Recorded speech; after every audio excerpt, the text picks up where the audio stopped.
దేవతల్లో ఇద్దరిని మాత్రమే శనైశ్వరుడు పట్టలేదని మన శాస్త్రాలు చెబుతున్నాయి. శనైశ్వరుడు ప్రభావం విఘ్నేశ్వరుడు ఇంకా హనుమంతునిపై పడలేదని పురాణాలు పేర్కొంటున్నాయి. శ్రీరామాయణంలోని ఓ చిన్న కథ ద్వారా హనుమంతునిపై శనైశ్వర ప్రభావం లేదు అనే విషయాన్ని మనం తెలుసుకోవచ్చు.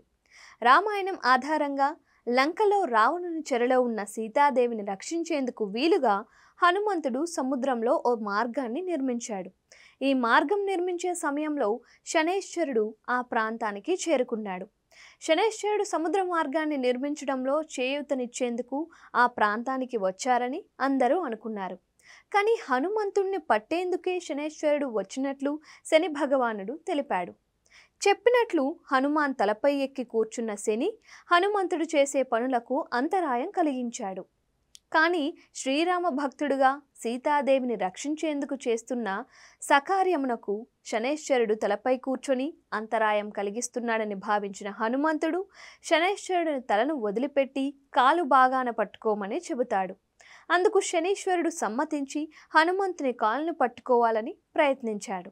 అయితే హనుమంతుడు తన మహిమతో శనైశ్వరుడి కాలి కింద భాగంలో అణిచివేయడంతో శనీశ్వరుడు మారుతిని పట్టుకోవడానికి వీలు పడలేదు. దీంతో పాటు శనీశ్వరుడు హనుమంతుని పాదాల కిందనే ఉండి తప్పించుకునే మార్గం లేక తప్పించిపోయాడని పురాణాలు చెబుతున్నాయి. ఈ కథాంశాన్ని పేర్కొంటూ చిత్రీకరించిన చిత్రలేఖనాలు తమిళనాడు చెంగల్పట్టు కోదండరాముని ఆలయంలో ఉన్నాయని పురోహితులు అంటున్నారు. అందుచేత శనిగ్రహ ప్రభావం నుంచి తప్పుకున్న హనుమంతుణ్ణి పూజించే వారికి శనీశ్వరునిచే ఏర్పడే ఈతి బాధలు పూర్తిగా తొలగిపోతాయని పురోహితులు చెబుతున్నారు.